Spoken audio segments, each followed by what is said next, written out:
Muy bien, muy buenos días o buenas tardes o buenas noches. En este momento vamos a dar comienzo a la sesión número 3.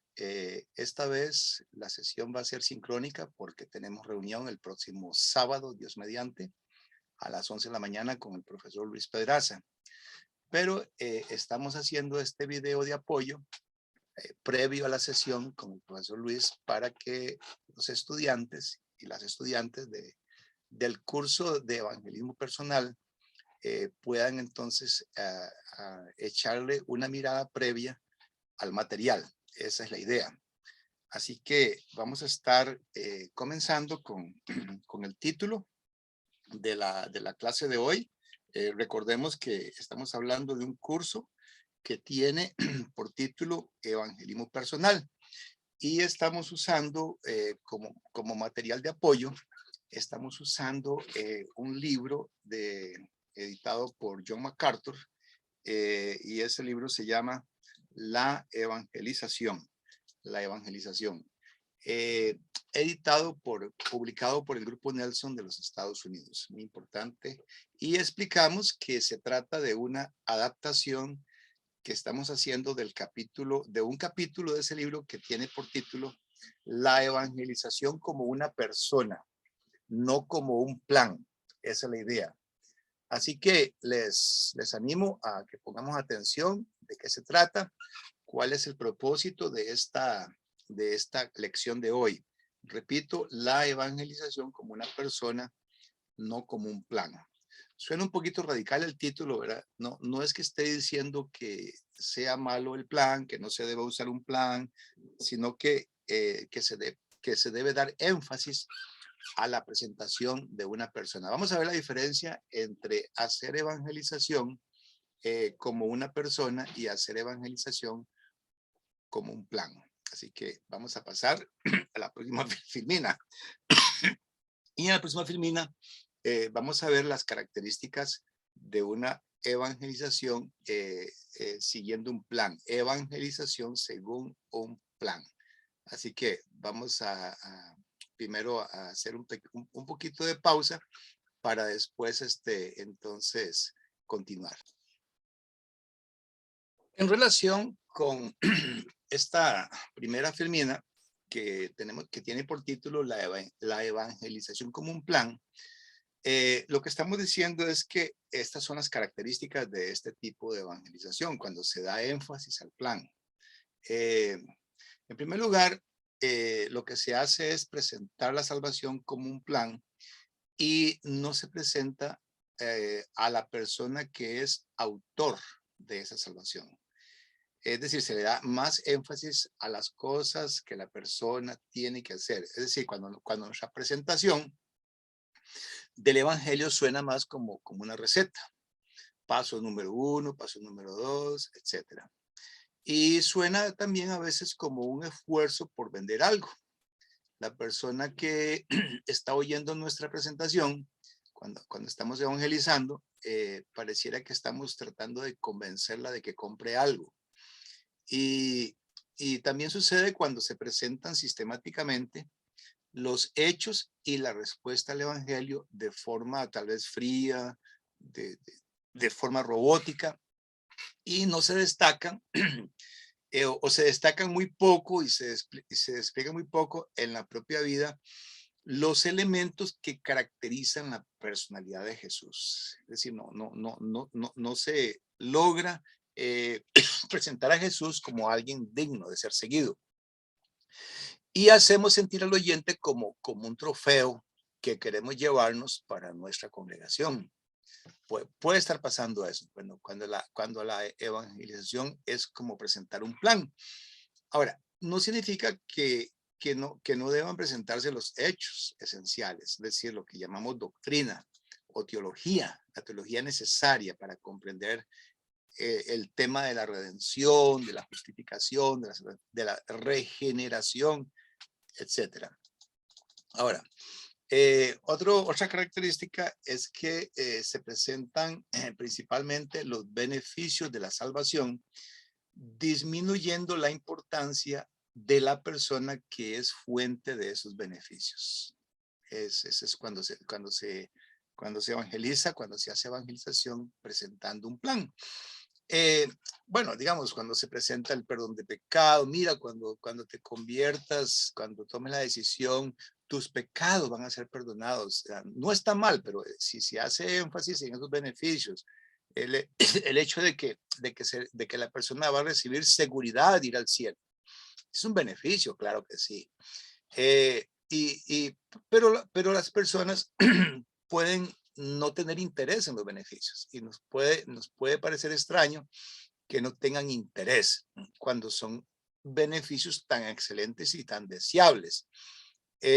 Y la razón por la cual la persona podría estarlo rechazando es porque la persona todavía no conecta esos beneficios con la fuente de esos beneficios. Es decir, la fuente del perdón, la fuente de la esperanza, la fuente de redención, de justificación.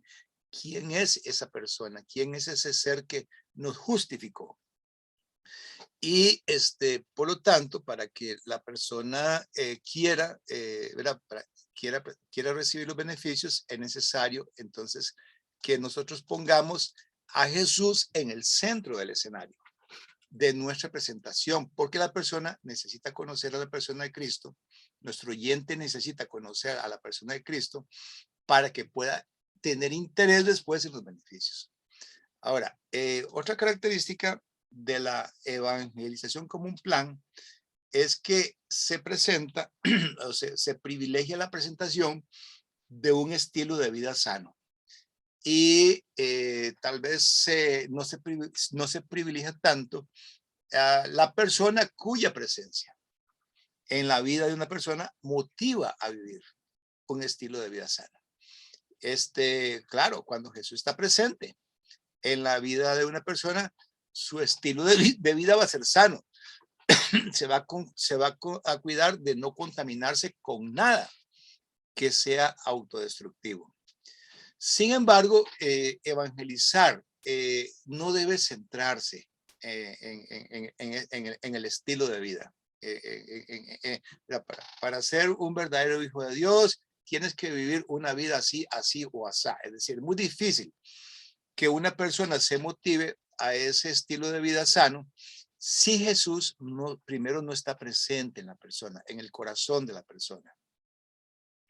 Otra característica es que se hace excesivo énfasis en cómo vivir una vida moralmente limpia y poco énfasis en el único que vivió una vida moralmente limpia o moralmente recta.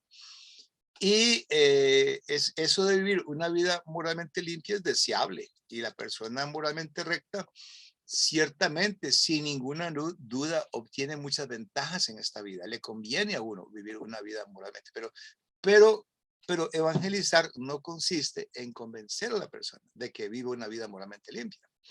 El énfasis en la moralidad puede hacer a la persona sentir que su salvación depende de que sea capaz de vivir ese estilo de vida moralmente limpio, moralmente recto. Y necesita, por lo tanto, conocer a la persona que modela, que es modelo de ese estilo de vida, que es Jesús. También vemos que la evangelización como una persona se centra en lo que tienes que hacer. Esto es lo que tienes que hacer para ser salvo. Y no se centra en lo que Dios ha hecho para que la persona sea salva. Así que eso es muy importante porque sonamos como que estamos dando una receta. Es decir, vea, para ser salvo tienes que hacer esto, tienes que oír el evangelio, tienes que creer, luego arrepentirte y confesar y bautizarte y perseverar. A veces añadimos eso, lo cual no está mal, no está nada mal, pero si nos centramos solamente en lo que la persona tiene que hacer, estamos menoscabando, no estamos centrando nuestras energías o usando nuestras energías para que la persona conozca quién es ese que manda tales cosas. Y así entonces se motive a hacer esas cosas, se motive a cumplir ese plan de oír, Por ejemplo, una persona tal vez no quiere ni siquiera comenzar a oír. Hay personas que estamos evangelizando y uno, ¿verdad? Uno sabe que para evangelizar a esa persona primero necesitamos tratar de cautivar a la persona con el atractivo de Cristo para que después quiera oír la palabra de Cristo. Muy bien. Otra característica es que se hace excesivo énfasis en un modelo de organización de la iglesia y, y poco énfasis en el modelo de vida que es Jesús para la formación de la persona individual. Es decir, estamos más interesados en que la persona, digamos, cambie de denominación o que se salga de su denominación y entre en la iglesia tal como la conocemos. Entonces nosotros le pintamos un cuadro de lo fieles que somos nosotros al modelo de organización de la iglesia primitiva, lo cual no está mal, ¿verdad? Pero el excesivo énfasis, entonces, por estar tan preocupados porque la persona eh, se convenza de que nosotros sí tenemos razón, de que el modelo que nosotros estamos usando es el correcto, entonces al estar más preocupados por eso, entonces no estamos realmente ayudando a la persona a prestar oído al otro modelo, al modelo que realmente es el modelo de vida de rectitud y de justicia que es Jesús, el cual, si la persona conoce a quién es Cristo y conoce a Jesús como ese ser recto que él es, ¿verdad? Que sin pecado, entonces la persona ahí va a poder ver en Jesús ese modelo y eso es lo que hace que la persona después, entonces, se inspire. Es decir, tiene un referente del cual recibir enseñanza, del cual recibir influencia, que es Jesucristo mismo, para que la persona después se motive a entender que Jesús quiere que la iglesia tenga un modelo también, pero eso sería posterior, ¿verdad? Posterior. Muy bien, ahora vamos a hablar sobre la evangelización como una persona.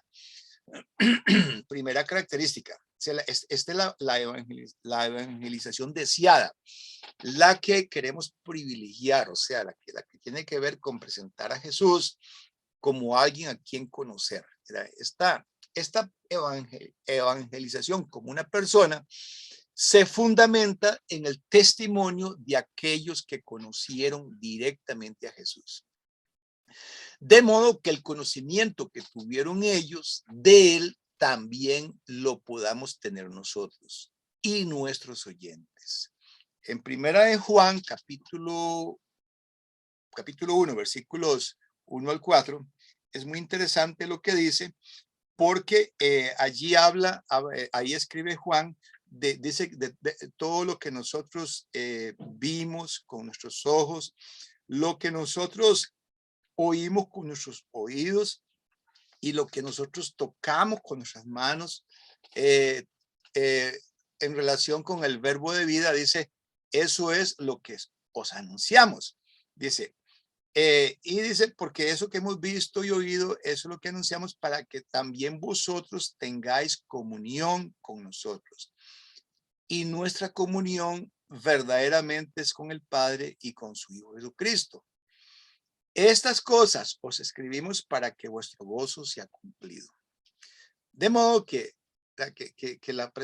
la evangelización como una persona privilegia presentar a Jesús como alguien a quien conocer. Y para conocerlo, necesitamos el testimonio de estas personas, de estos varones que conocieron a Jesús directamente. Y de modo que el conocimiento, como dice aquí, verá, para que vosotros tengáis comunión con nosotros, es decir, para que nosotros seamos partícipes con ellos del conocimiento que ellos tuvieron de quién era Jesús. Así que al ser partícipe nosotros, entonces se nos presenta a Jesús como alguien en quien está el atractivo que cautiva, que nos atrae, no un frío plan de 5 pasos, 6 pasos. Luego, otra característica de este tipo de evangelismo es que explica qué enseñó Jesús. en su interacción con los discípulos y con las multitudes. Es decir, se presenta a Jesús como el maestro, con quien es necesario andar para aprender de él. Y se destacan los elementos de autoridad y de poder de la palabra de Jesús. Recordemos que Jesús dijo, el que permaneciera en mi palabra, si permanecieres en mi palabra, seréis verdaderamente mis discípulos y conoceréis la verdad y la verdad os hará libres. Recordemos que ellos no entendieron a qué se refería Jesús. Jamás hemos sido esclavos de nadie, jamás. ¿Cómo dices tú seréis libres? Y Jesús les dice, todo aquel que hace pecado, esclavo del pecado. Mas si el Hijo os libertare, seréis verdaderamente libres. De modo que es necesario permanecer en la palabra de Jesús para nosotros ser verdaderos discípulos. Y para conocer la verdad, y esa verdad es que somos esclavos del pecado. Entonces es muy importante por eso presentar a Jesús como alguien que ubica a la persona en su realidad de pecador o pecadora. Y además Jesús dijo, las palabras que yo hablo son espíritu y son vida.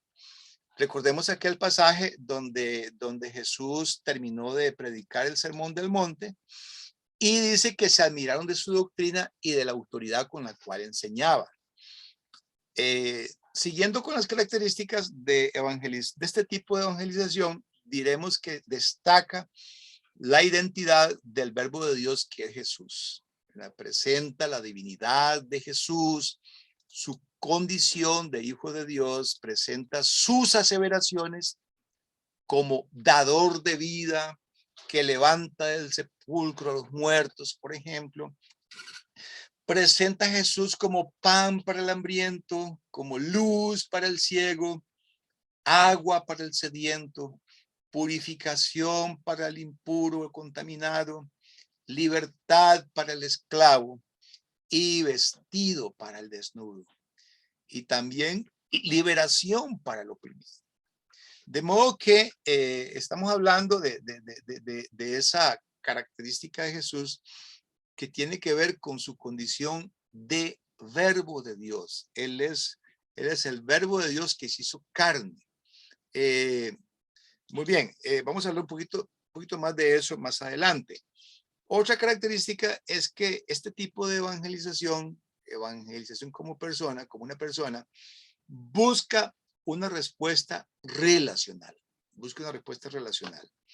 Es decir, esta evangelización orienta al oyente a tener una relación con Dios. Es una persona que pone a la persona en el camino hacia Dios por medio del Hijo y en el Espíritu.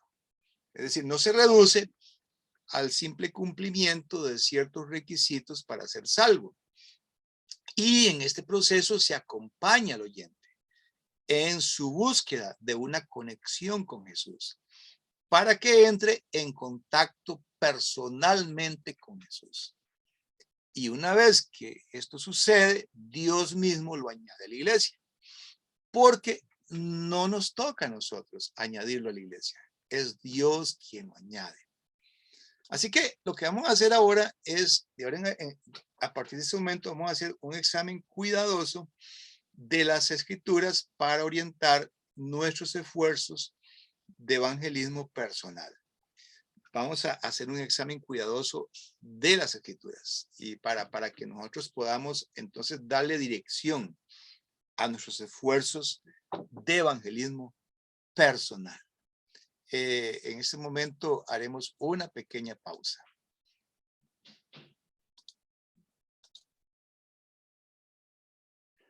Muy bien. Como ahora vamos a estar entonces nosotros examinando las escrituras para encontrar en ellas orientación que nos enseñe cómo hacer este tipo de evangelización en el cual se privilegia presentar a Jesús como una persona. Vamos entonces a ver esta filmina que tiene por título Colaboradores de Dios. Es decir, para poder hacer evangelización como una persona, nos vamos a ubicar como colaboradores de Dios. Al hacer lo mismo que el Padre y el Espíritu Santo. ¿Dónde es que el Espíritu Santo hace lo que nosotros deberíamos hacer? Bueno, lo hace en Juan 16:14, donde Jesús dice que cuando venga el Espíritu, dice, Él os guiará a toda la verdad. Entonces, luego dice que el Espíritu dice, Él me glorificará. Leyendo Juan 16:14, dice, Él me glorificará porque tomará de lo mío y se lo hará saber. Aquí vemos claramente que el Espíritu Santo glorifica a Jesús, lo glorifica tomando de la enseñanza de él, de lo suyo, de lo de Jesús, para hacérselo saber a los apóstoles, a los discípulos. Y esta glorificación que hace el Espíritu es la que se supone que nosotros debemos hacer para presentar a Jesús, para evangelizar, para hacer este tipo de evangelización como una persona. Luego tenemos al Padre también. El Padre mismo glorifica al Hijo. En aquellos, por lo menos hay dos pasajes en los cuales se lee claramente cuando Jesús es bautizado y sale del agua después de que Juan el Bautista lo bautiza, y dice en Mateo 13:17 que, perdón, 3:17, creo que hay un error ahí. Desde los cielos se oyó entonces una voz que decía, este es mi Hijo amado en quien me complazco. Este es mi Hijo amado en quien me complazco. En la versión Reina Valera del 60 dice, este es mi Hijo amado en quien tengo complacencia. Bueno, es muy importante explicar que estamos usando la Reina Valera contemporánea, que está un poquito más actualizada. Muy bien. En otro pasaje que también el Padre glorifica al Hijo es en Mateo 17, en el famoso pasaje donde Jesús sufre una transfiguración en el monte alto, y están presentes Juan, Jacobo y Pedro. Y en esa transfiguración Jesús aparece vestido con vestiduras blancas, y a la par de él aparecen Moisés y Elías. Y ahí, en ese mismo escenario, entonces el Padre, una voz del cielo dice, este es mi Hijo amado en quien me complazco. A él oíd, o escúchenlo. Con esas palabras, entonces el Padre está glorificando al Hijo, y estamos viendo aquí cómo esto que hace el Padre de glorificar al Hijo, de dimensionarlo como alguien digno de ser escuchado, es lo que se supone que nosotros debemos hacer para poner en práctica este tipo de evangelización. También hay otros pasajes donde, donde Jesús es glorificado. Por ejemplo, cuando Jesús es llamado a Jesús le llaman Marta y María porque Lázaro está enfermo. Entonces Jesús explica en Juan 11:4, diciendo, esta enfermedad no es de muerte, sino que es para la gloria de Dios. Pero aquí interesante, dice, para que el Hijo de Dios sea glorificado por ella. De modo que la resurrección que hace Jesús de Lázaro glorifica a Jesús. Y luego otro pasaje que estamos viendo es en Juan capítulo 2, versículo 11, donde Jesús convierte el agua en vino. Y dice ahí en ese texto que este principio de señales hizo Jesús en Caná de Galilea y manifestó su gloria, y sus discípulos creyeron en él. Así que lo que estamos viendo aquí es que nuestra evangelización debe ser de modo que nos volvamos colaboradores de Dios Padre y del Espíritu Santo, al hacer lo mismo que ellos hicieron, que fue exaltar las glorias de Jesús. Muy bien. Vamos a pasar ahora a otra filmina en la cual vamos a estar entrando en el texto fundamental, un texto de vital importancia que se encuentra en Primera de Pedro, capítulo 2, versículo 9. Primero, recordemos que para la época cuando Nerón escribió la primera epístola, que la época para cuando Pedro escribió su primera epístola fue la época cuando Nerón incendió la ciudad de Roma y culpó a los cristianos. A raíz de esto se desató una gran persecución y muchos de los cristianos estaban a punto de ser llevados al cielo, por decirlo así, ¿verdad?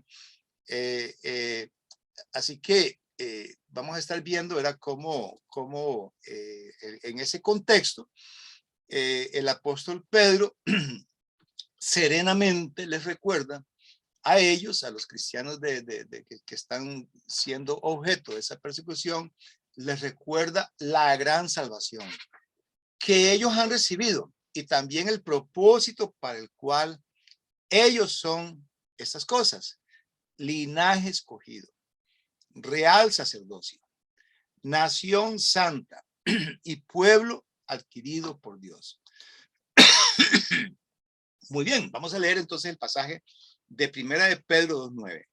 Pero ustedes son linaje escogido, real sacerdocio, nación santa, pueblo adquirido por Dios. Tomemos nota de lo que está en negrita, o con énfasis más bien en el texto. Para que anuncien los hechos maravillosos de aquel que los llamó de las tinieblas a su luz admirable. Como pueden ver, este es el pasaje central de la clase de hoy, porque aquí dice claramente que evangelizar consiste en anunciar los hechos maravillosos de Jesús. Claramente lo dice. En la versión Reina Valera del 60 dice, para que anunciéis las virtudes de aquel que os llamó de las tinieblas a su luz admirable. De modo que evangelizar es eso. Evangelizar es presentar las virtudes de Jesús, los hechos maravillosos de Jesús. Y eso es algo que nosotros necesitamos tratar de comprenderlo y aprender a ponerlo en práctica también. Porque si no aprendemos a hacerlo así, entonces lo que estamos presentando es un frío plan de 5 pasos que la persona tiene que obedecer, pero solo obedece la receta. No entra en una relación con Jesús. Y entonces, con razón, ¿verdad? Con razón, posiblemente muchas personas que hemos bautizado, que las hemos convencido de cumplir con los requisitos, no se convierten de verdad. Y les damos la falsa impresión, la falsa sensación de que ya son salvos, cuando en realidad no hubo una transición, un verdadero arrepentimiento, incluso el mismo paso del arrepentimiento. No hemos aprendido a hacerle sentir a la persona compungida de corazón. Y para sentirse compungida de corazón necesita entonces primero conocer quién es Jesús. Acordémonos de aquel pasaje donde el apóstol Pedro termina su discurso vamos a ver, en Hechos capítulo 2, versículo 37, ¿verdad? Perdón, en el versículo 36 dice, sepa pues, dice, ciertísimamente toda la casa de Israel, que a este Jesús, a quien vosotros crucificasteis, Dios le ha hecho Señor y Cristo. Al oír esto, se compungieron de corazón y dijeron a Pedro y a los otros apóstoles, varones hermanos, ¿qué haremos? Y Pedro les dijo, arrepentíos y bautícese cada uno de vosotros en el nombre de Jesucristo para perdón de los pecados y recibiréis el don del Espíritu Santo.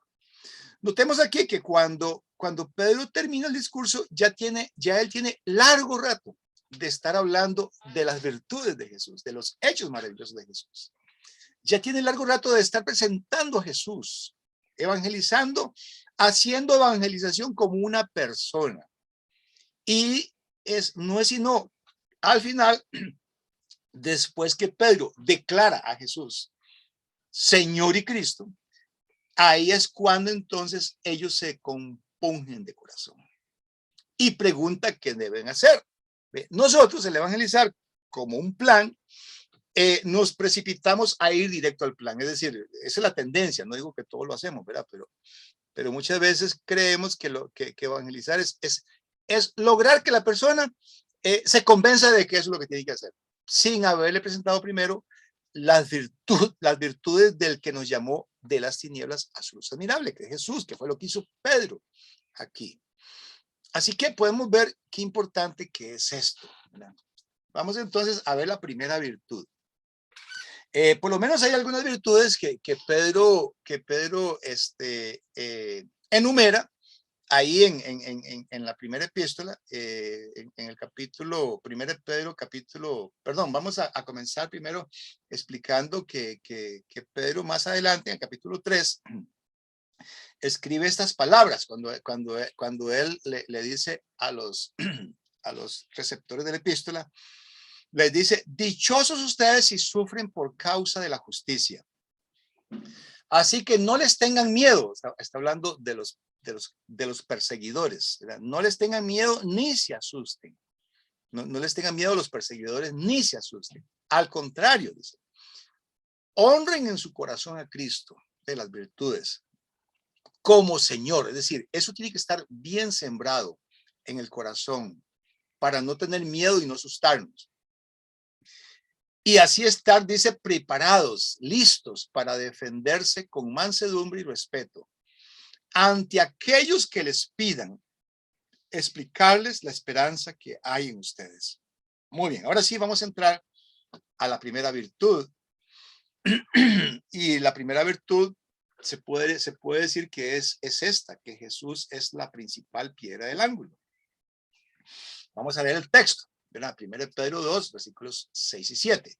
Dice, por eso dice la Escritura, miren, yo pongo en Sión la principal piedra angular, escogida y preciosa, y el que crea en ella no será avergonzado.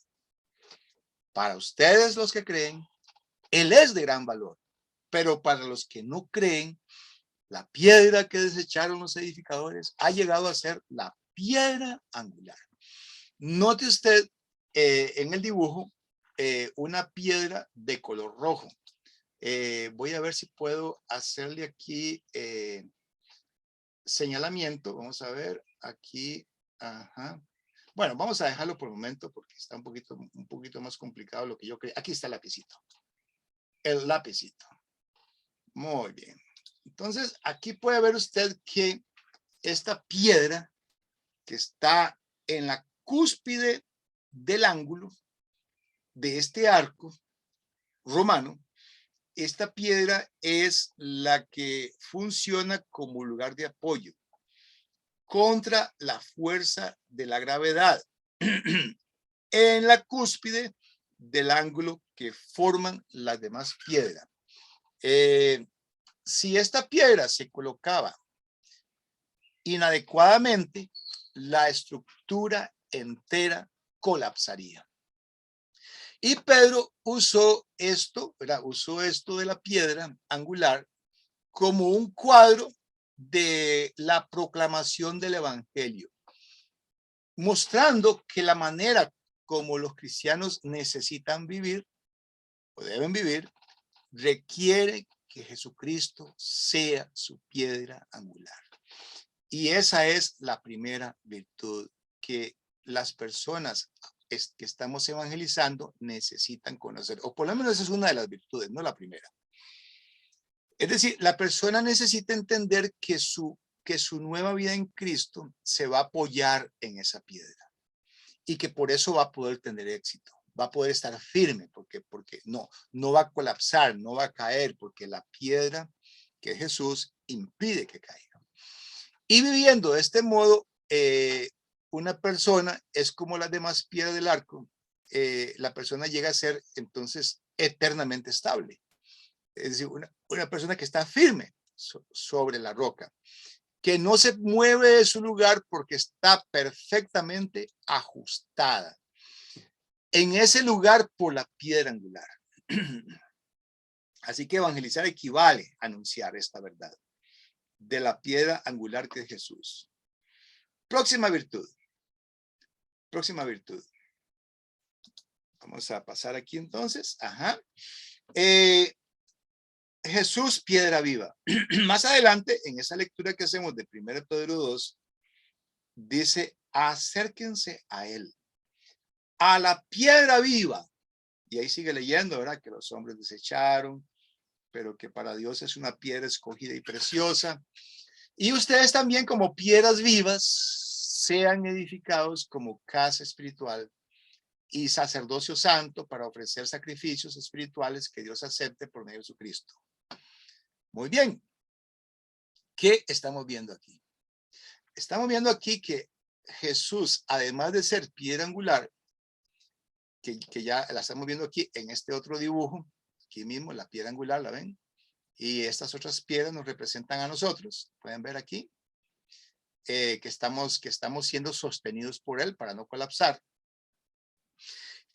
Además de ser piedra angular, es piedra viva. Es piedra viva. ¿Qué significa que Jesús es piedra viva? Bueno, es un poquito largo de explicar, pero significa que Jesús es el verbo hecho carne. El verbo hecho carne, o la palabra encarnada de Dios, como dice el Evangelio según Juan, capítulo 1, versículo 14. Y aquel verbo fue hecho carne. Y además, según leemos en 1 Pedro 1:23, él es la palabra que vive y permanece para siempre. Dice así el texto, dice 1 Pedro 1:23. Pues ustedes han nacido de nuevo, y no de una simiente perecedera, sino de una simiente imperecedera, por la palabra de Dios que vive y permanece para siempre. Qué interesante esto, ¿verdad? Que Jesús es esa palabra de la cual nacemos. Él es esa palabra, como dice, ¿verdad? Han nacido de nuevo, no de una simiente perecedera, sino de una simiente imperecedera.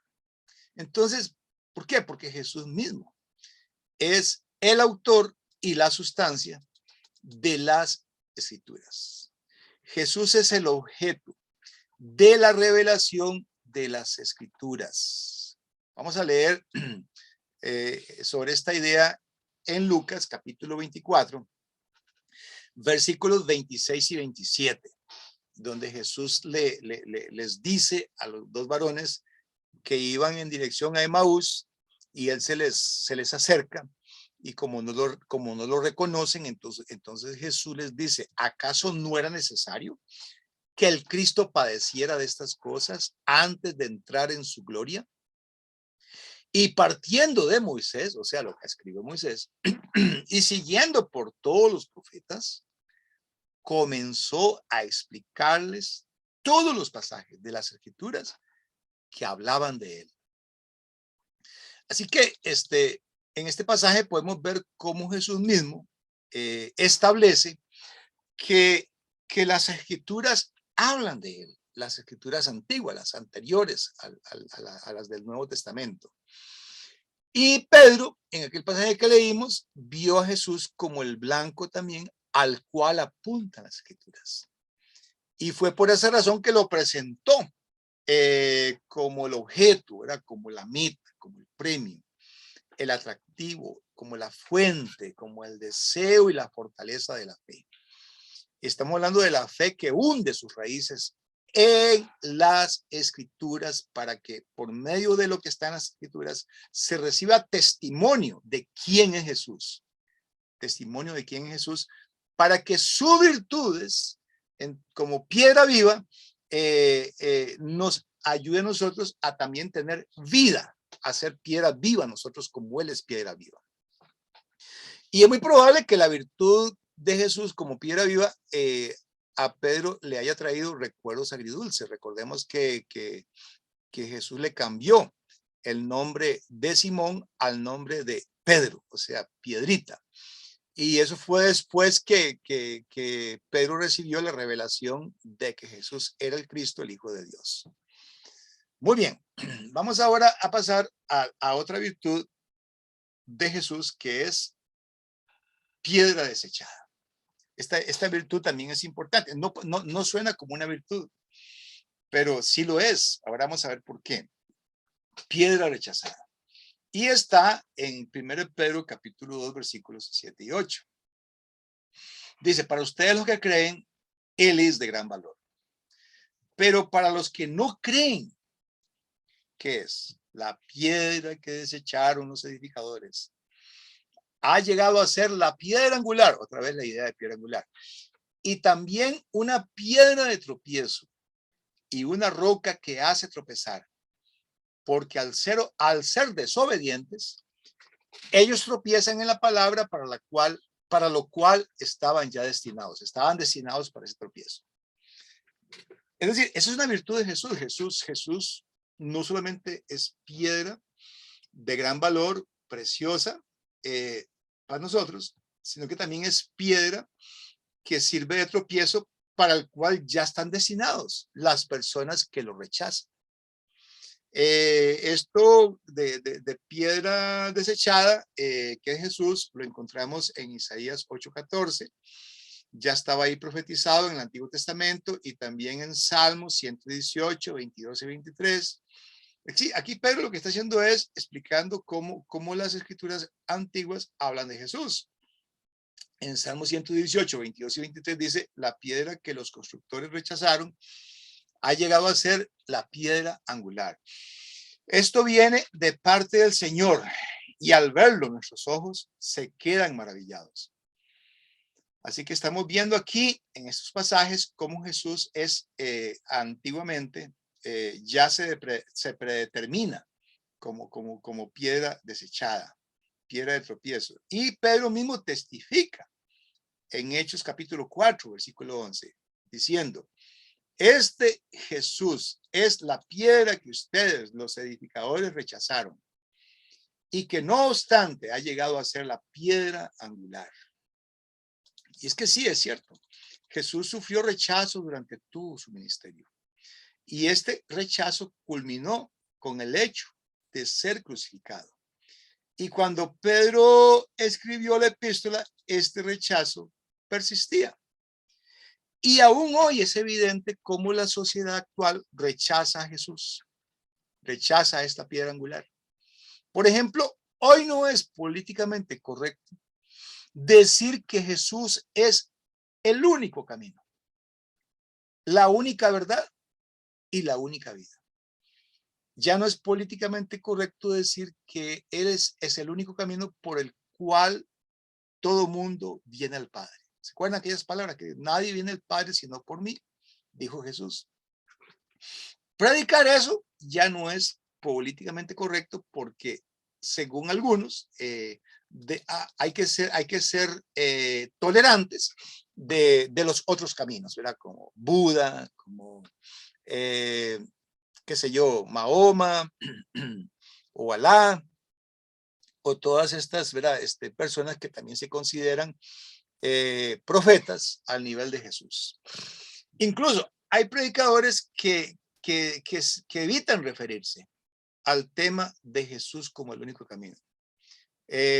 No se me olvida un video que he visto varias veces donde el extinto Larry King de CNN entrevista a Joel Osteen y a John MacArthur. Y es interesante ver cómo Joel Osteen queda en ridículo. O sea, queda ridiculizado por John MacArthur porque Joel Osteen, este predicador que escribió un libro que se llama Tu mejor vida ahora, Joel Osteen evita referirse a Jesús como el único camino porque él, ¿verdad? No quiere ofender a los televidentes de CNN. No quiere ofender a Larry King, que es judío. Y entonces él no declara. Es decir, Joel Osteen se acobarda prácticamente. Y ahí podemos ver cómo Jesús le sirvió de tropiezo a Joel Osteen, ¿verdad? Por lo tanto, Cristo sigue siendo rechazado. Y por esta razón, Él es piedra de tropiezo.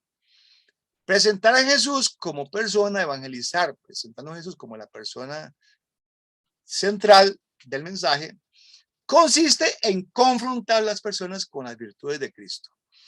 Y una vez que las personas son confrontadas, ellas se ven forzadas a meditar en su decisión. Porque recibir a Jesús, hay que recibirlo de forma consecuente con las afirmaciones que él hace de sí mismo. Yo soy la luz del mundo. Cuando él dice que yo soy el pan de vida, cuando dice el que bebiere del agua que yo la daré no tendrá sed jamás, etcétera. Todas las afirmaciones que hace Jesús de sí mismo, al recibir a Jesús hay que ser consecuente. Cuando dice el que busca su vida la perderá, pero el que pierde su vida por causa de mí la hallará. Esa es una aseveración muy dura de recibir. De manera que si vamos a recibirlo siendo consecuente con todo lo que implica. Por ejemplo, cuando dice, si alguno viene en pos de mí y no aborrece padre, madre, hijo, hijas, hermanos, hermanas, esposa o cónyuge, y aún su propia vida, no puede ser mi discípulo. Esa aseveración es radical. Y entendiendo lo que significa aborrecer padre, madre, hijo, sí, o sea, y entendiendo que significa que ellos no deben ser prioridad, que debemos cortar apego, ese apego natural que existe, que los hacemos a ellos responsables de nuestra plenitud cuando ellos no pueden hacerlo. Es lo que está diciendo Jesús. Ellos no pueden ser responsables de tu plenitud, de satisfacerte plenamente. No pueden hacerlo. Es conmigo con quien usted va a encontrar respuesta a esa necesidad suya.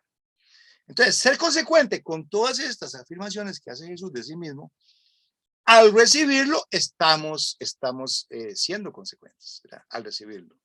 Tiene que entrar esa idea correctamente. Entonces, evangelizar significa poner a la persona a meditar en las, digámoslo así, en las implicaciones que tiene recibirlo, porque tiene todas estas implicaciones para llegar a ser un verdadero discípulo. Y ahora, sí, también, ¿verdad? Recibirlo significa entonces ir en contra de la corriente popular de pensamiento, que dice que cualquier camino lleva al Padre, ¿no? Como ya mencioné algunos, Buda o Mahoma, ¿verdad? Ir en contra de esa corriente popular. Y incluso ir en contra de lo que los ateos llaman espiritualidad, contacto, conexión con una fuerza superior, con el universo, etcétera, que es la falsa espiritualidad moderna, de la posmodernidad más bien. Por lo tanto, Jesús es ineludible. Por eso Jesús es piedra que es desechada por los que no creen. Jesús es ineludible. O lo recibes siendo consecuente con todas estas verdades acerca de él y arriesgándote a ser rechazado por la corriente popular, o rechazas a Jesús para quedar bien con la corriente popular, para quedar bien con el mundo. Cuando Jesús llega a la vida de las personas, eso debe marcar un antes y un después. De ahí en adelante la persona no será la misma. Si lo recibe, entonces entra en el reino y es una persona, ¿verdad? Que llega a tener salvación, etcétera, todos los beneficios, ¿verdad? Pero si lo rechaza, de ahí en adelante, esa persona es condenada. Esa persona no va a vivir una vida en paz de ahí en adelante porque tuvo la opción de recibir a Jesús.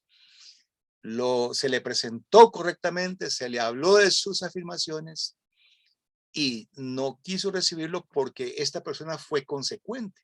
Es decir, es más consecuente rechazar a Jesús porque se acepta que no vamos a estar, ¿verdad? Siendo consecuentes con esas afirmaciones. Eso es más consecuente. O recibirlo pero con todas las implicaciones. Así que para los que rechazan creer que Jesús es el camino, Él es un inconveniente, Él es una obstrucción, es un tropiezo. Y incluso Él es una frustración. Las personas que desechan a Cristo desobedeciendo la palabra que señala a Jesús como Señor y Salvador, caen sobre la piedra de tropiezo. ¿Ven cómo esta virtud es tan importante?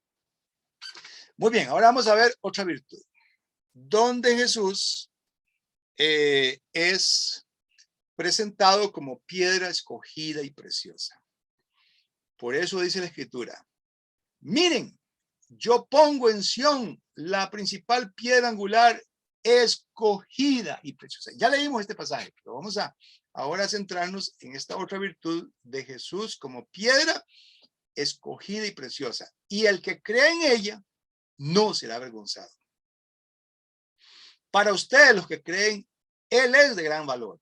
Pero para los que no creen, la piedra angular que desecharon los edificadores ha llegado a ser la piedra que desecharon los edificadores ha llegado a ser la piedra angular. Muy bien. Esta virtud tiene que ver con el hecho de que Jesús fue desechado por los hombres, pero escogido por Dios, menospreciado por los hombres, pero precioso para Dios, estimado y precioso para el Padre.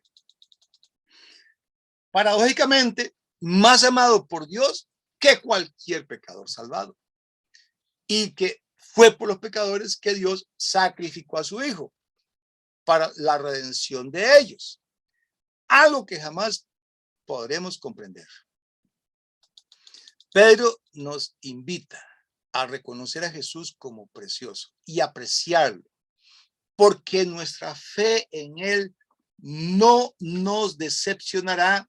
Y Pedro está citando Isaías 28:16, donde leo textualmente lo siguiente. Por eso Dios, el Señor, dice así: miren esto, yo he puesto en Sión por fundamento una hermosa piedra angular. Una hermosa piedra, hermosa. Piedra angular, probada y de cimiento firme.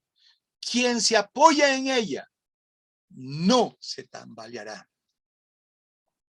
La idea central es que deberíamos ser audaces en lo que se refiere a anunciar las virtudes de Cristo.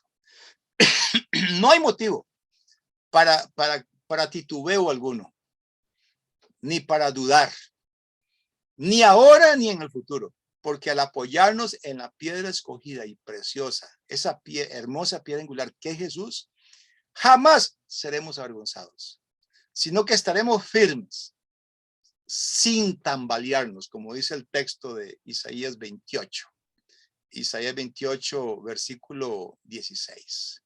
Que quien se apoya en ella no se tambaleará, sino que estaremos firmes, jamás seremos avergonzados. Está garantizado que incluso al morir, nuestra fe será reivindicada. Muy bien, pasemos ahora al tema de la resurrección. ¿Por qué Jesús es piedra viva? Y nosotros podemos ser piedras vivas. La vida que Pedro le atribuye a los creyentes proviene de la resurrección de Jesús. Vamos a leer el texto. 1 Pedro 2, 4 y 5. Acérquense a él, a la piedra viva, que los hombres desecharon, pero que para Dios es una piedra escogida y preciosa. Y ustedes también, como piedras vivas, sean edificados como casa espiritual y sacerdocio santo, para ofrecer sacrificios espirituales que Dios acepte por medio de Jesucristo. Esto es lo que ahora tenemos en común con Jesús. Él es piedra viva y nosotros también somos piedras vivas. ¿Por qué es Jesús piedra viva? Porque Él resucitó de entre los muertos para no morir nunca más. Y nosotros somos piedras vivas porque por esa resurrección de Él quedó atrás nuestra condición de muertos en pecado. Y ahora se nos ha dado vida por medio de él, por medio de su resurrección. Y debido a que Jesús resucitó de entre los muertos, Jesús nos abrió a nosotros el camino a la resurrección, a nosotros los que creemos en él. La muerte ha sido derrotada. Pensemos en eso. ¿Recuerdan ustedes de aquel pasaje que dice que si creyeres en tu corazón que Jesús es Señor y que Dios le resucitó entre los muertos, seréis salvos? Bueno, de eso es de lo que estamos hablando. Creer que en efecto Jesús resucitó. Si nosotros en nuestro corazón limpiamente estamos convencidos de que eso realmente sucedió, entonces la muerte habrá sido derrotada para nosotros. Entonces la muerte ya no es el fin para nosotros, sino que es el corredor por el cual vamos hacia la eternidad con nuestro Salvador. Y eso es lo que hace atractivo a Jesucristo. El hecho de que, aunque sí le dieron muerte, volvió a vivir. Como dice el apóstol Pedro, porque era imposible que fuese retenido por ella. La resurrección de Jesús es la fuente constante y permanente de esperanza para nuestro más grande temor, que es la muerte. Y aunque digamos que no le tenemos miedo a la muerte, si nosotros entendemos lo que significa que Él es piedra viva y que con Él somos piedras vivas, le perderíamos temor a la muerte de forma eficaz, de forma real. Cuando entendemos cómo ese temor ya no tiene cabida en nuestros corazones, podremos vivir como Él vivió, sin miedo. Qué importante, ¿verdad?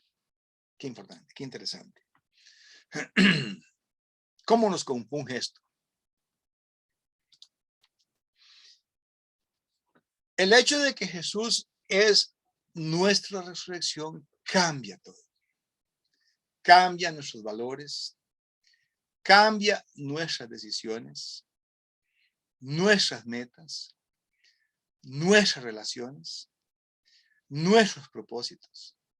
Y también cambia la evangelización. Vamos a estar más emocionados, más entusiasmados por hablar de Jesús, porque es lo que amerita hablar.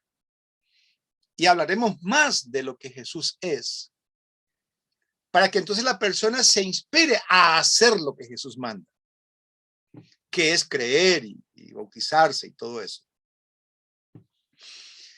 Es un cambio radical. Y como ahora esperamos la redención, como ahora esperamos la redención de nuestros cuerpos, ya no privilegiamos el placer, el darle placer a nuestros cuerpos. Si una persona que está convencida de esto, ya tiene motivación poderosa para dejar cualquier conducta, cualquier mal hábito, cualquier comportamiento que está centrado en darle satisfacción a la carne. Incluso, por ejemplo, el comportamiento adictivo de los videojuegos, solo por decir algo, ¿verdad? La persona que privilegia activar en su corriente sanguínea la secreción de dopamina jugando juegos y se vuelve adicta o adicto a los videojuegos y pasa horas y horas. Esa persona, cuando ya entiende lo que Jesús significa, que Él es piedra viva, y cuando ya esa persona entiende, ya empieza a valorar lo eterno, lo que sí da satisfacción eterna, que es Jesús resucitado.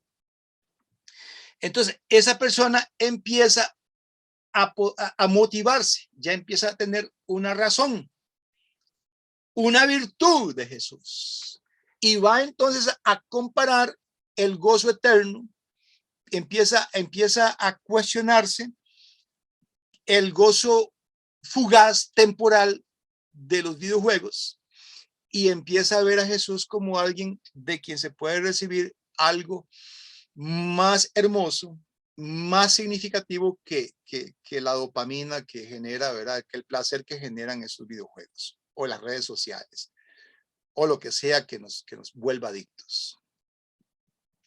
Y esa persona tiene un cambio de valores, un cambio de propósitos. Entonces, ¿qué es lo que va a pasar aquí? Lo que va a pasar aquí es que esa persona se va a dar cuenta de esto que se le atribuye a un autor llamado Jim Elliot, quien dijo, es muy inteligente dar lo que no se puede retener a cambio de lo que jamás se puede perder. Es la misma idea que Jesús dijo allá en Mateo 6:19, cuando dijo que no os hagáis tesoros en la tierra, sino en el cielo. Porque dice, porque los tesoros en la tierra se pierden porque el hollín corrompe, porque los ladrones minan y hurtan. Dice, sino que haceos tesoros en el cielo, donde ni la polilla ni el orín corrompen, y en donde los ladrones no minan ni hurtan. Pero termina diciendo, porque donde está vuestro tesoro, ahí estará también vuestro corazón. Entonces, es muy inteligente dar lo que no se puede retener. O sea, lo que de todas maneras vamos a perder, que es la vida misma en el cuerpo. Y todo lo que en ella buscamos dentro de esa vida, que es efímero. Es muy inteligente darlo, sacrificarlo a cambio de lo que jamás se puede perder. ¿Y qué es lo que jamás se puede perder? La salvación. La certeza de que si morimos, vamos al cielo. Eso jamás se puede perder. Bueno, el debate, ¿verdad? De si la salvación se pierde o no se pierde. Bueno, podemos resolver ese debate fácilmente. La persona que pierde la fe pierde la salvación. La persona que cultiva su fe no la pierde, porque la salvación no depende del desempeño humano. Depende de la promesa divina. Y quien tiene fe en quien prometió y crece en esa fe, muy difícilmente perderá la salvación. Está garantizada para él. Y esta persona, entonces, cuando su corazón se centra en eso que jamás va a perder, entonces da lo que no puede retener. Otra expresión es esta pregunta: ¿qué tienes que el dinero no pueda comprar? ¿Qué tienes que el dinero no pueda comprar y que la muerte no puede quitar? Bueno, la respuesta es Jesús y la resurrección.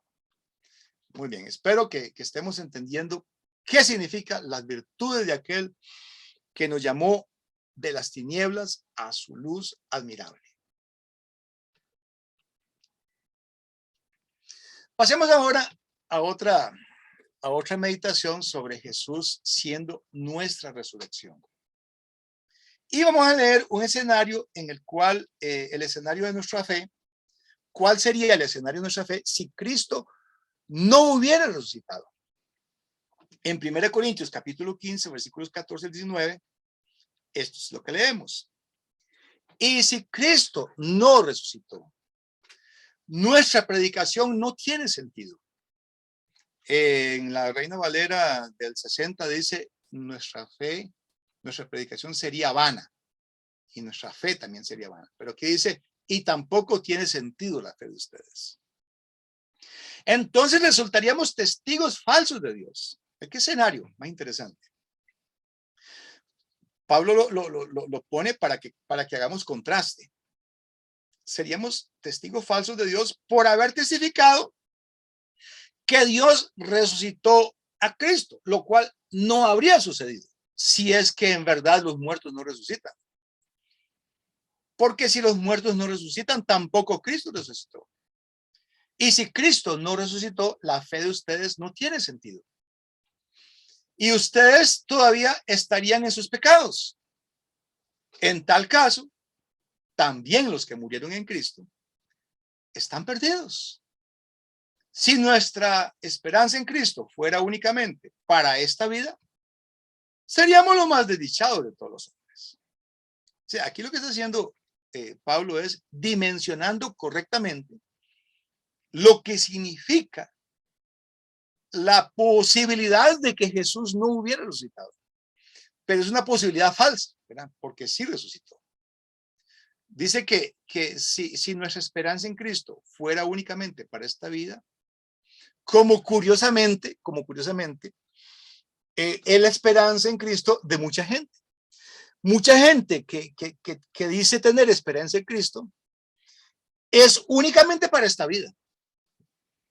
Es únicamente para esta vida. ¿Por qué? Porque viven aferrados a esta vida. No serían capaces de dar esta vida por Cristo, por la causa de Él. Entonces no son verdaderos discípulos. No conocen las virtudes del que nos llamó de las tinieblas a su luz admirable.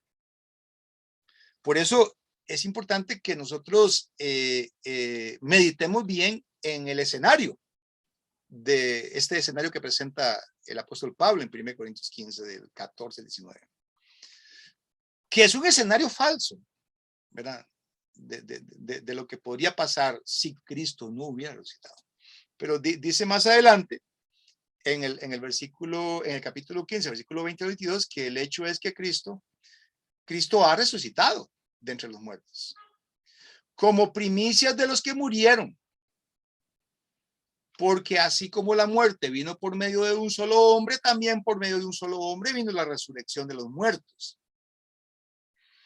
En otras palabras, Jesús inauguró la resurrección de los muertos. Él fue el que la inauguró. Él es primicia de los que resucitaron.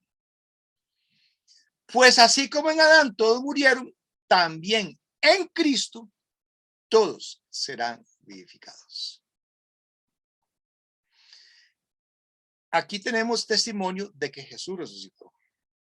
Y por nuestra fe en ese testimonio, entonces nosotros podemos anunciar que la muerte no es el fin. Y podemos ser testigos personales, seguros, convencidos de que Cristo en efecto resucitó y que derrotó la muerte y que nos salvó del pecado. Porque la ley del Espíritu de vida en Cristo Jesús nos ha librado de la ley del pecado y de la muerte, como dice Romanos capítulo 8, versículo 2. De modo que el más grande temor que ha paralizado a todos los seres humanos ha sido destruido. Y ahora cada creyente puede decir: ¿dónde está, oh muerte, tu aguijón? ¿Dónde, oh sepulcro, tu victoria? Como dice 1 Corintios capítulo 15, versículo 55. Seguimos con la próxima filmina. Cuando nosotros somos identificados como real sacerdocio por Pedro, y también somos identificados ahí mismo en el capítulo 2 como sacerdocio santo, Pedro está usando la magnificencia del templo de Herodes para usarlo como metáfora de Cristo, de la iglesia y del papel de los creyentes. Recordemos que dentro del templo, el templo de Herodes, ¿verdad? Se llama así templo de Herodes porque había sido construido por Herodes antes de la venida de Cristo. Dentro de ese templo oficiaba un sacerdocio cuya responsabilidad era representar a Dios ante el pueblo y representar al pueblo ante Dios.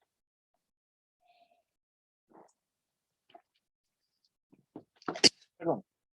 Pero en el nuevo pacto, los creyentes son sacerdocios santos.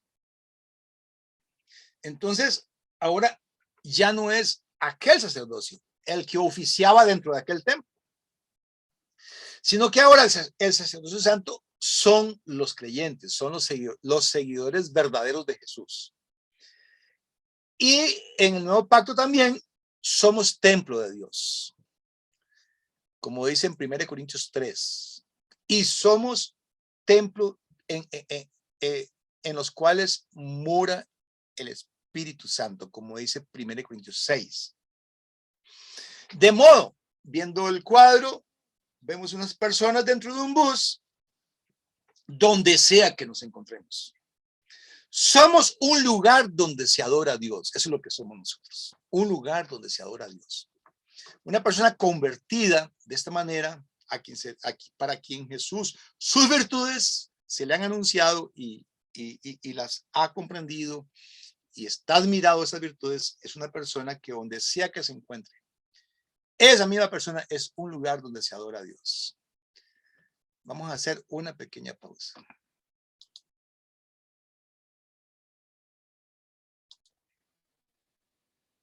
Muy bien, vamos a continuar con la filmina, otra filmina que tiene que ver con la idea de sacerdocio santo. Sacerdocio santo es una de las identificaciones que nos da el apóstol Pedro en la segunda epístola, capítulo 2.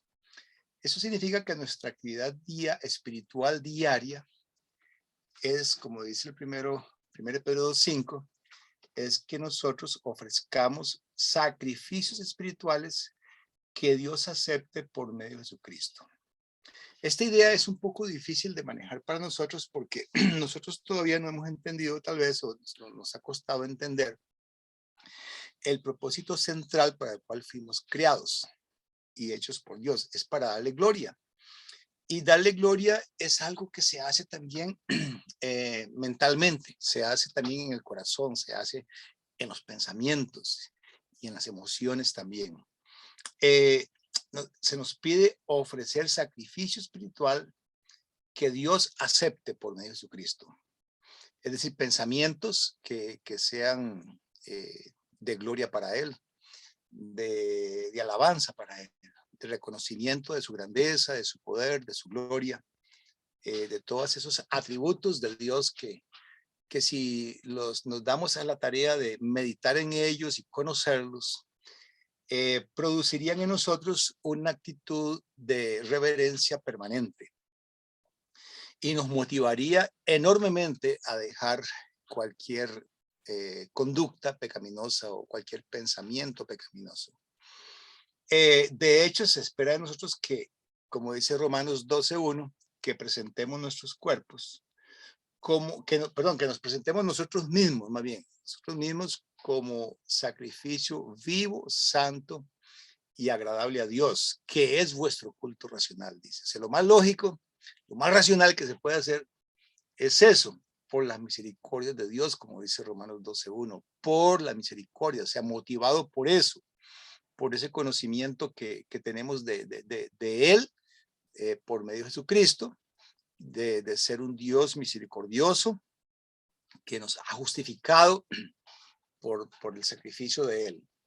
Entonces, motivados por eso, presentarnos nosotros mismos como sacrificio vivo, santo, agradable a Dios. ¿Por qué decimos esto? Bueno, porque, bueno, importante explicar que no es algo que decimos nosotros, sino que es una realidad. Que la más grande necesidad en el corazón de cualquier ser humano es esa, es ser aceptado, ¿verdad? La necesidad de ser aceptados, de ser acogidos, amparados, ¿verdad? Estar seguros de que contamos con la protección divina y de un ser, ¿verdad? No solamente protección divina, pero ¿qué significa divina? Bueno, de un ser que es santo, que es todopoderoso e infinitamente grande y infinitamente glorioso. Es decir, eso es adoración, cuando estamos conscientes de quién es ese, bajo cuya mano nos estamos humillando. Muy bien, seguimos con otras ideas que tienen que ver con sacerdocio santo. Aunque diga aquí real sacerdocio, también hay que tomar en cuenta que se refiere a sacerdocio santo. El mensaje del evangelio está impregnado de ese pensamiento, que el Padre busca verdaderos adoradores, como dice en Juan capítulo 4, versículo 23. En otras palabras, eso se debe a que los seres humanos hemos sido hechos para adorar. Por eso es importante hacer la evangelización como una persona, porque presenta a Dios como un ser digno de adoración, merecedor de adoración, merecedor de alabanza por medio de Jesucristo. Y evangelizar consiste entonces en llamar a las personas a volverse de los ídolos. Es decir, de todo lo que solo ofrece satisfacción temporal, como ya dijimos anteriormente y dimos un ejemplo de los videojuegos, y reemplazar todo eso con la adoración al Dios que es creador de todas las cosas. Estamos hablando de eso, es de lo que estamos hablando. Reemplazarlo con la adoración. La persona que aprende a adorar y se inspira, aprende a contemplar la grandeza de Dios. La persona que aprende a admirarse de la gloria de Dios. Es una persona que entonces tiene motivación porque al contemplar la gloria de Dios, al extasiarse y maravillarse de la grandeza de Dios, esa persona entonces empieza a tener razones poderosas, es decir, razones muy buenas y que sí le van a motivar a dejar el pecado, a dejar conductas pecaminosas, pensamientos pecaminosos, malos hábitos, malas actitudes. Y lo más importante es que esta persona nunca se va a sentir sola. Siempre se va a sentir acompañada de la presencia divina. ¿Por qué? Porque su mente y su corazón se están centrando, se están enfocando usando pasajes bíblicos que le ayudan a ubicarse ante la presencia del Señor, ¿verdad? Como por ejemplo Apocalipsis capítulo 4 o Isaías 6, ¿verdad? Por decir dos, nada más, pero la idea es esa, que la persona use la escritura para que se le desarrolle una visión espiritual, ¿verdad? Que para que se le alumbre los ojos del entendimiento, como dice Efesios 1:15 en adelante, para que pueda ver la supereminente grandeza del poder de Dios, que levantó a Jesucristo entre los muertos y pueda ver su gloria, que es el tesoro que llevamos en estos vasos de barro. Ese tesoro es, ¿verdad? Que podemos, que la gloria de Dios se nos hace manifiesta en la faz de Jesucristo. 2 Corintios 4:6. Muy bien. Avanzamos. Sacerdocio santo significa entonces que el ser humano vive permanentemente intentando, ¿verdad? Debido a que el ser humano vive permanentemente intentando hacer la vida en la tierra como en el cielo, es decir, que quiere que la vida en la tierra sea bonita, o que sea tan parecida a la vida en el cielo como es posible, pero jamás eso va a ser posible.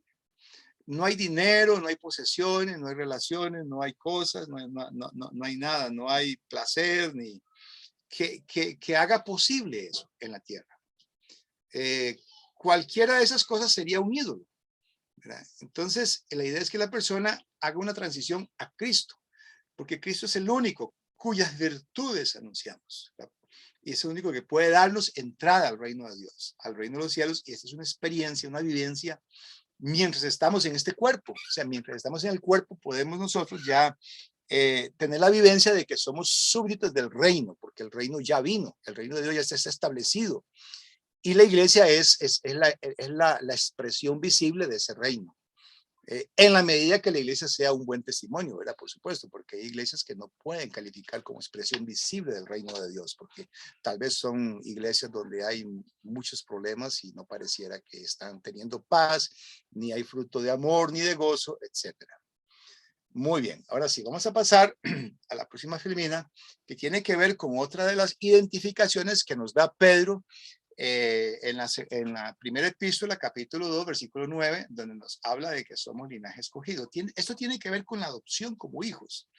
El hecho de que Dios nos adoptó en Cristo Jesús desde antes de la fundación del mundo, ¿verdad? Dice que predestinado, capítulo Efesios 1:5, predestinados para que por medio de Jesucristo fuéramos adoptados como hijos suyos según el beneplácito de su voluntad. Sí, él decidió. Es su decisión que nosotros seamos sus hijos y que nos adoptara como hijos.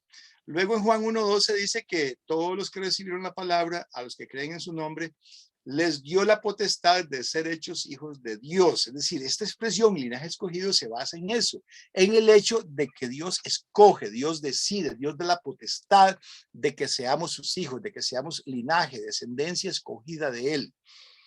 Y esa fue la intención entonces de Pedro cuando escribió a los cristianos de aquel tiempo, que ellos eran linaje escogido. Muy bien.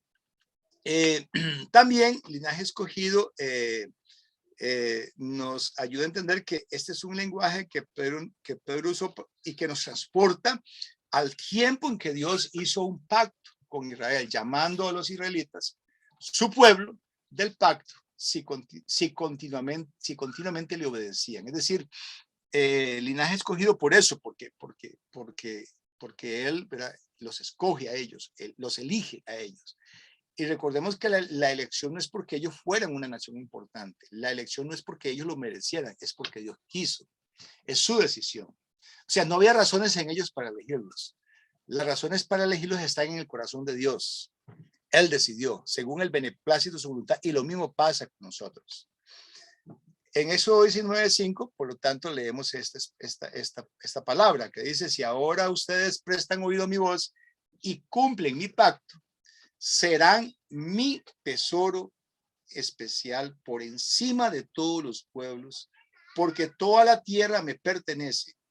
Ustedes serán para mí un reino de sacerdotes y un pueblo santo. Estas mismas palabras les dirás a los hijos de Israel. Muy bien. Vamos a hacer una pequeña pausa para ver si controlamos el ruido que se está oyendo ahí afuera. Un momentito. Muy bien, ahora siguiendo con la siguiente filmina, vamos ahora a comentar un poquito sobre la expresión nación santa. La iglesia, para entender esta expresión, recordemos que la iglesia está formada por las personas santas que Dios ha levantado como luces en este mundo. Esa es una identificación, una identidad que nos da el Nuevo Testamento, especialmente el apóstol Pablo usa la expresión santos, ¿verdad? A los santos que están en Éfeso, a los santos que están en la ciudad de Corinto, a los santos que están en Colosas, etcétera. Y eso es lo que la iglesia es, un grupo de personas santas que Dios ha levantado como luces, como hemos dicho. Y los seguidores de Jesús, por lo tanto, son ciudadanos de otro mundo. Nosotros hemos salido del mundo. Y ahora somos parte del reino de Dios, por eso dice Filipenses 3:20, que nuestra ciudadanía está en los cielos. Esto tiene que ver con nación santa. Nación santa significa entonces que al anunciar las virtudes de Jesús, hacemos un llamado a la santidad y exponemos el proceso de santificación. Que las personas, por recibir a Jesús, por ser partícipes de su muerte, sepultura y resurrección y nacer de nuevo, entonces las personas ya son declaradas santas por la posición que tienen en Cristo. Pero esa posición en Cristo, esa santidad es posicional, no es una santidad progresiva. Entonces, ahí entra entonces el otro concepto de santidad, que es santidad progresiva, donde la persona motivada por su santidad posicional busca una santidad progresiva, o sea, busca santificarse de forma deliberada, haciendo uso de ese libre albedrío, decide ser una persona santa, limpia de pecado, una persona pura, busca la pureza, pero ya motivado por el hecho de que ya Dios lo declaró santo. Y cuando esa persona evidencia con su forma de ser que ya vive en santidad, entonces eso es prueba exclusiva. Es una prueba clara de que la persona está convertida, de que la persona es salva. Mira, o sea, en otras palabras, sabemos que una persona es salva porque comprobamos que vive en santidad, porque se le ha evangelizado, se le ha hecho un proceso de evangelización como una persona, es decir, se le ha ayudado a entrar en una relación con Jesucristo y por medio de él con el Padre, en el Espíritu. Muy importante también mencionar que es en el Espíritu. Muy bien. Ahora pasamos a otro comentario relacionado con Nación Santa, diciendo que Dios nos ha concedido, como dice segunda de Pedro, capítulo 1, versículo 3, que Él nos ha concedido todo lo que es necesario para la vida y la piedad.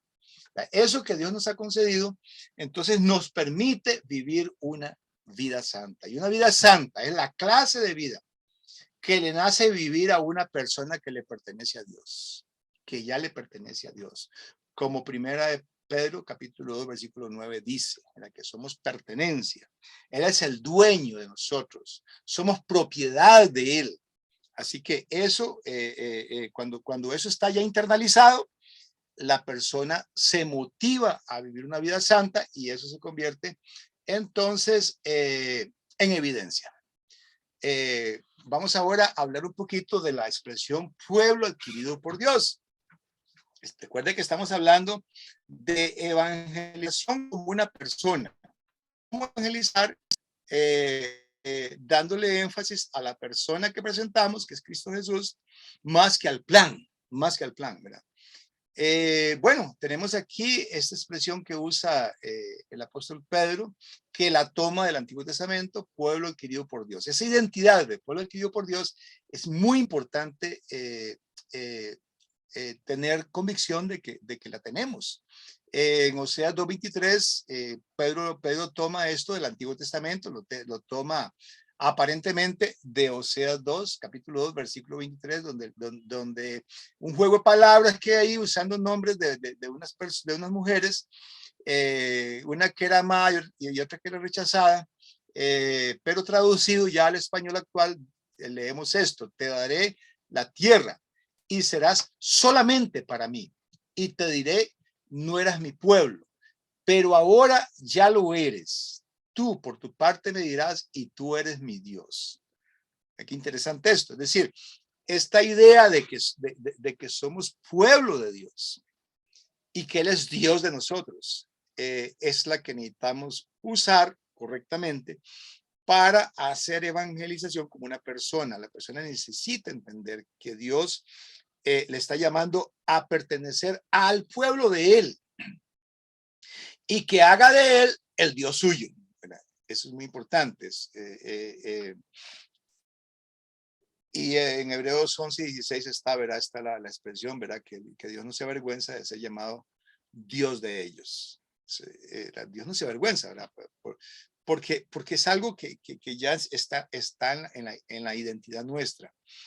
Y esta es la convicción que necesitamos para poder predicarle a un mundo de personas que buscan compañerismo y aceptación, ¿verdad? Porque de eso es de lo que se trata.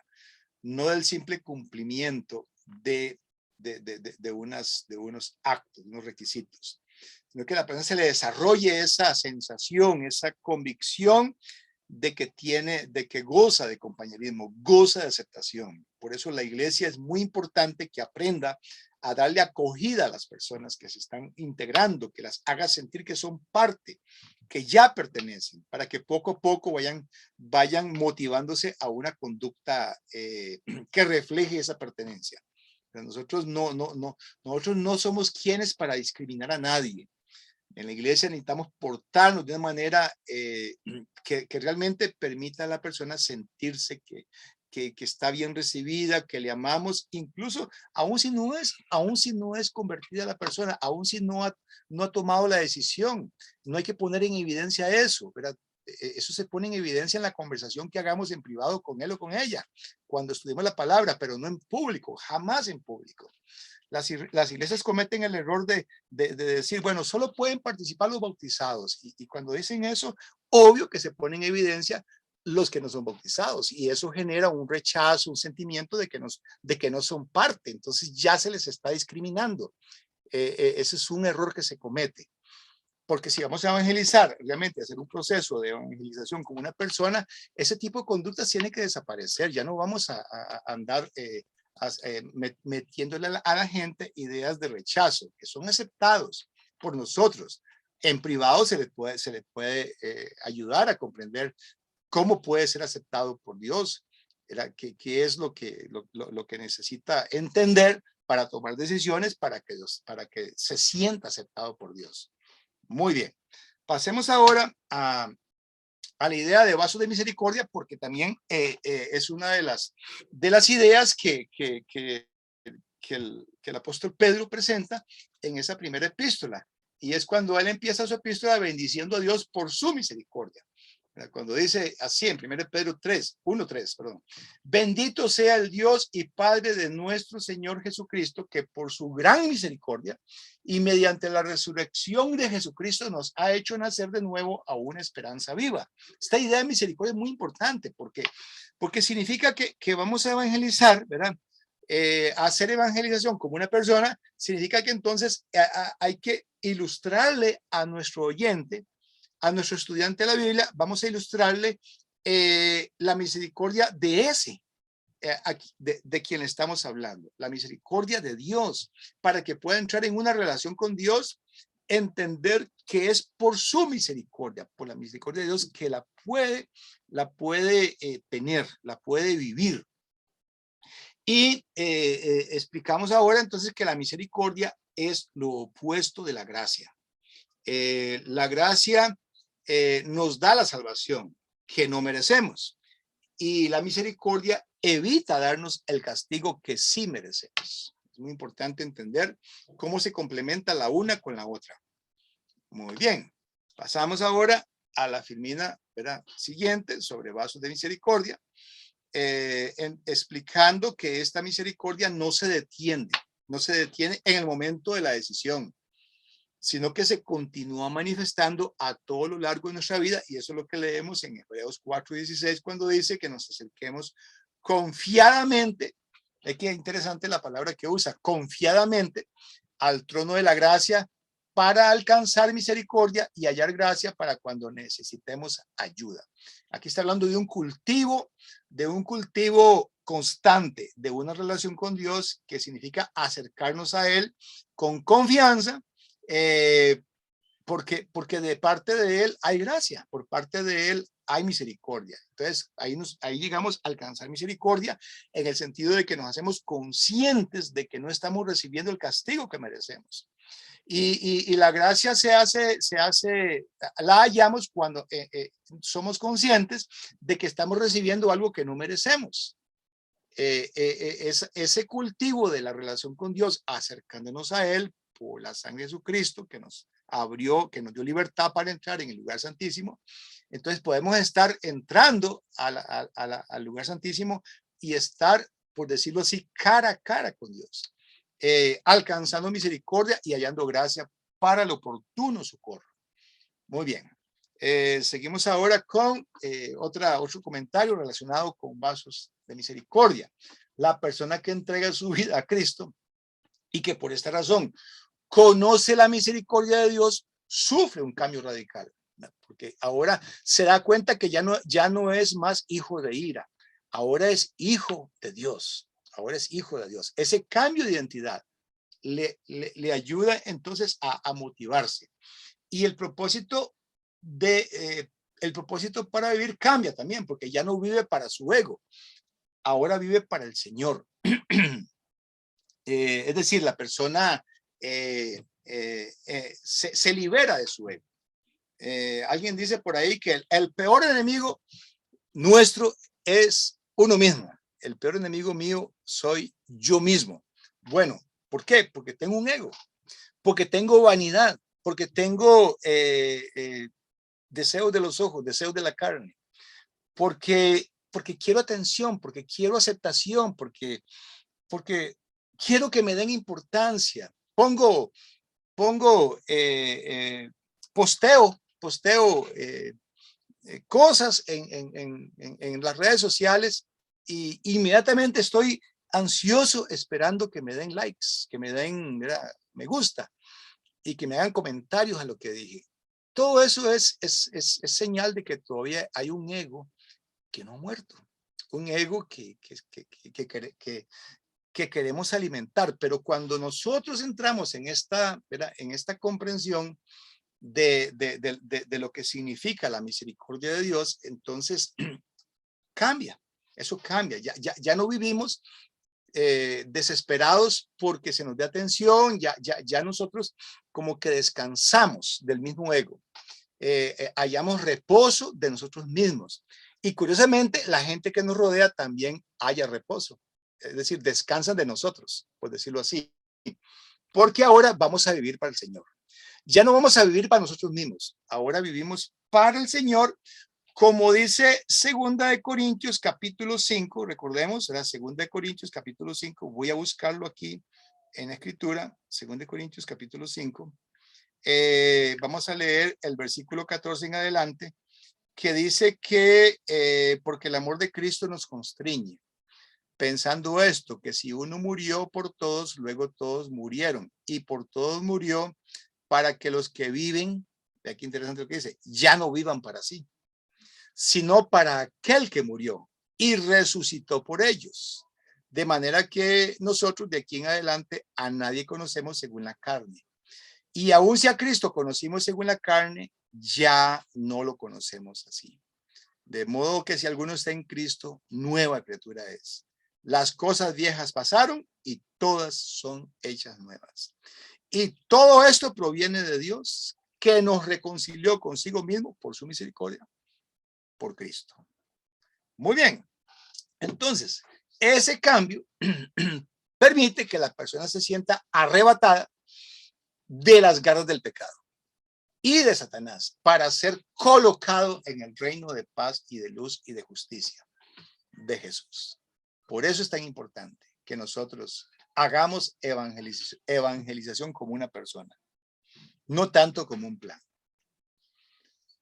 Muy bien, ¿qué hemos dicho en esta presentación de hoy? Hemos dicho que